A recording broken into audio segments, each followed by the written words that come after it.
Here's part 4 of chapter 11, simple harmonic motion. This section is going to discuss wave interactions, which will be a really good intro to what you'll learn more specifically about in chapters 12, 13, and 14. The first thing is review of mechanical waves. Okay, mechanical waves are waves that require a medium like air, water, etc.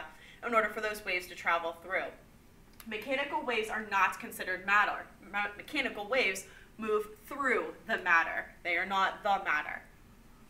Two waves, it is possible for two waves to occupy the same space at the same time. That is called superposition. Okay, so superposition is combination of two overlapping waves.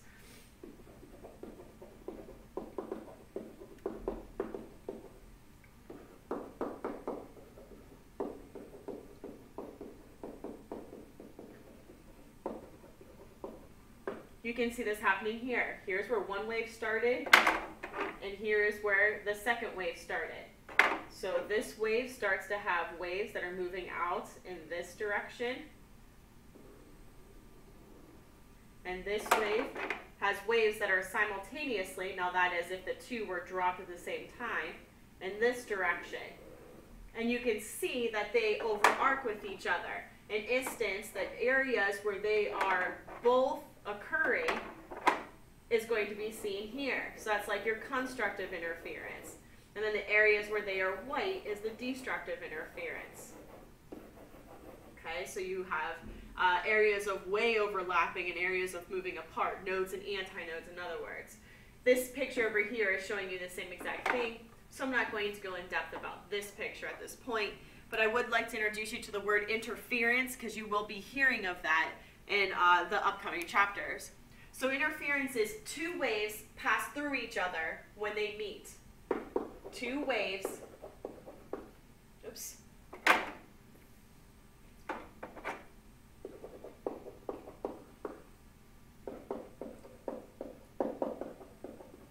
Pass through each other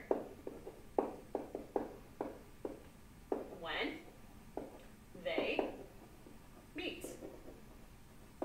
In other words, they do not cancel each other out. They just kind of stop and have that conversation and continue on their own path. To speak more clearly about that, we'd like to talk about constructive interference. We'll look at constructive versus destructive versus complete destructive interference. So with constructive interference, it's quite the lengthy definition here.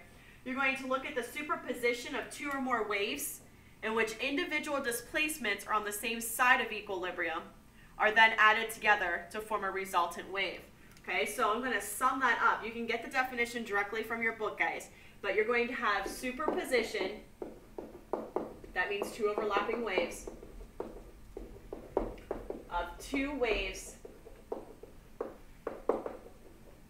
that began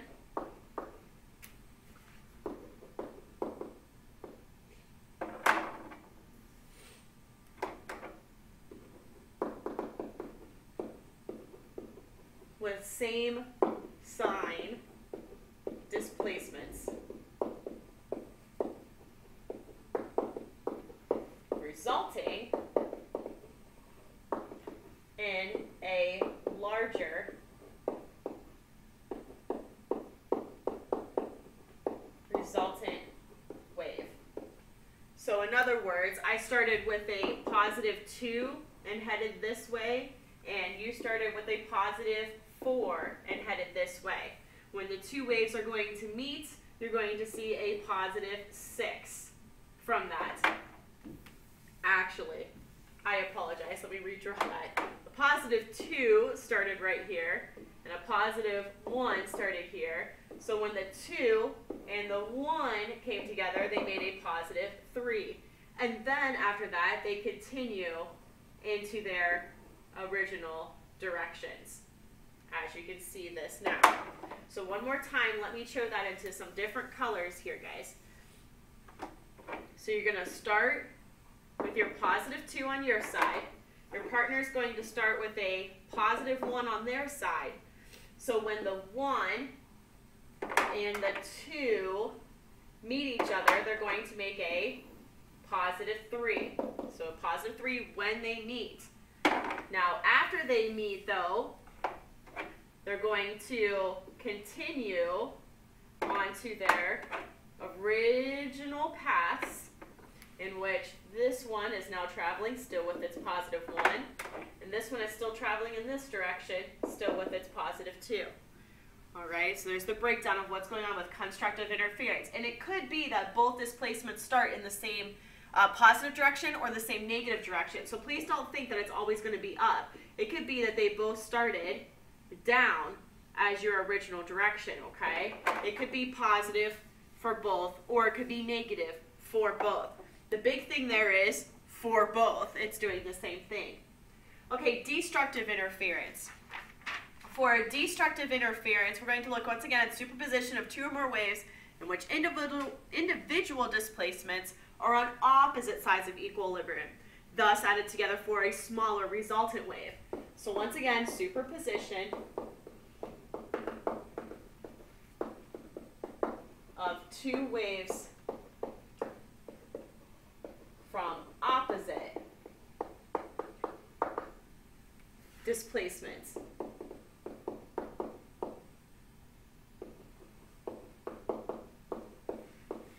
Result in a smaller resultant wave.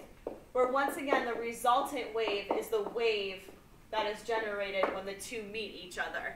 So for instance, this wave is starting with a positive 2, and this wave is starting with a negative 1. Okay, so when positive 2 and negative 1 meet, who's going to win? It's a math problem, guys. Positive 2 and negative 1 gives you a positive 1, is what you're going to see then as the resultant wave. So then from that, your positive 2 is still going to continue on its path, and your negative 1 is still going to continue on its path to inevitably end up on the opposite side of where they started from. Destructive interference, opposite sides. One starts positive, the other one starts negative. So complete destructive interference, two pulses completely cancel each other out when they meet. So the resultant wave is going to equal a value of 0, usually measured in meters, but I'm not going to be specific on that right now, guys. Just make sure that you understand that it results in nothing. Okay, so with that, the only way that you're going to assess that is if waves are set with equal amplitudes, okay, equal amplitudes, but obviously opposite. So let me put it in a word here, equal and opposite. So if I started with my positive 2 again, and you came in with your negative 2, when those guys would meet each other, they're going to become 0. Okay, it's going to become 0 there because positive 2 and negative 2 is 0. So there will be no displacement at that areas. So right here is going to talk about free boundaries and fixed boundaries. Free boundary, if in like your kitchen or somewhere in your house, instead of having like a knob on like the cabinets or on a door, you actually have like a handle that you can put your hand into and grab onto, tie a string to that. And make sure that it's you know, loose. And as you send your periodic waves down several times, just generate some waves, you should see that string moving up and down the pole. That's going to generate this free boundary. Well, when you have a free boundary, that reflected wave that's coming back to you is going to be simply that, just reflected. But now take a piece of tape and tape that string down to the door or the handle or whatever, and send your pulse waves, your periodic wave again, and you should see that it is not only reflected, but it is also inverted. So waves at a free boundary are going to be reflected. At a free boundary are reflected. But at a fixed boundary, they are going to be reflected and inverted. Reflected and inverted. Okay? Make sure you try that. Please do. Next thing that we have is to talk about standing waves. Standing waves are going to be a wave pattern that results when two waves of the same frequency, wavelength, and amplitude travel in opposite directions and interfere with each other. Okay, this is good to know. Make sure that you understand this statement right here. Be aware of it. It's going to consist, standing waves, are going to consist of alternating regions of constructive and destructive interference.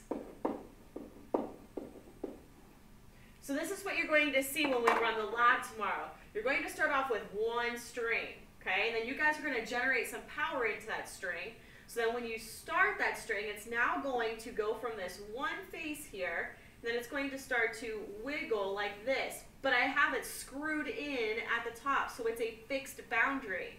On the previous slide, once you start like this and you make it to a fixed boundary, you are not only reflected, but you are also inverted. So let me erase this and show that one more time.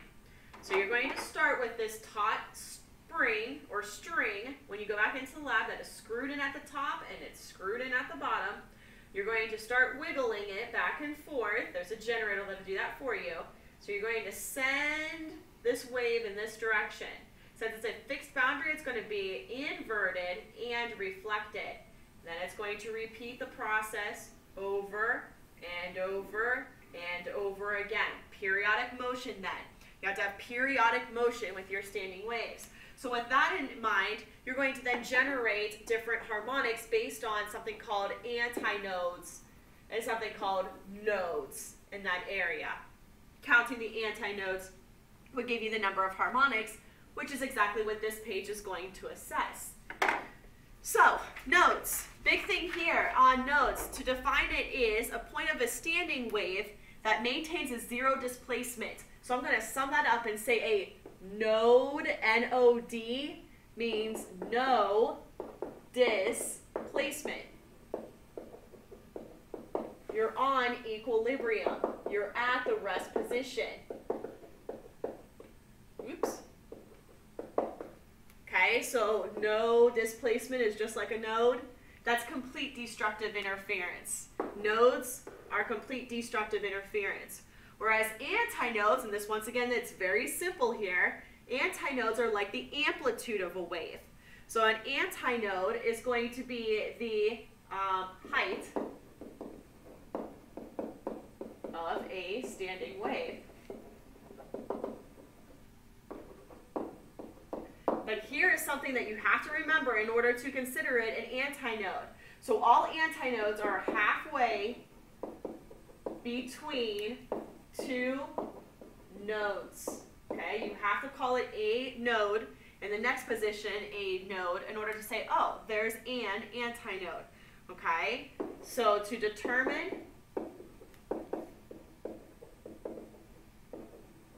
harmonic, comma, count antinodes.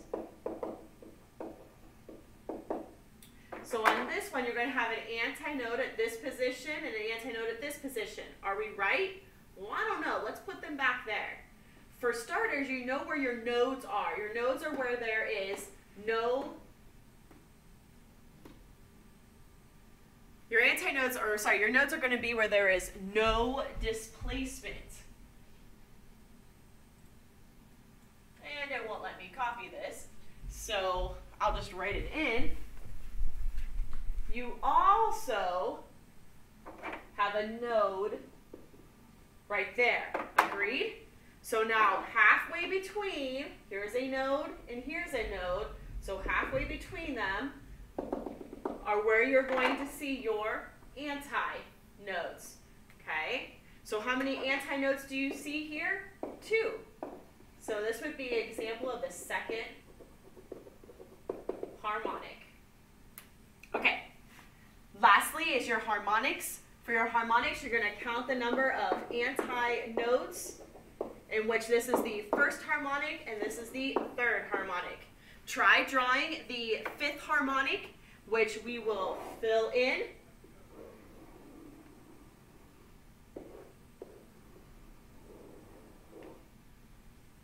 Just like that.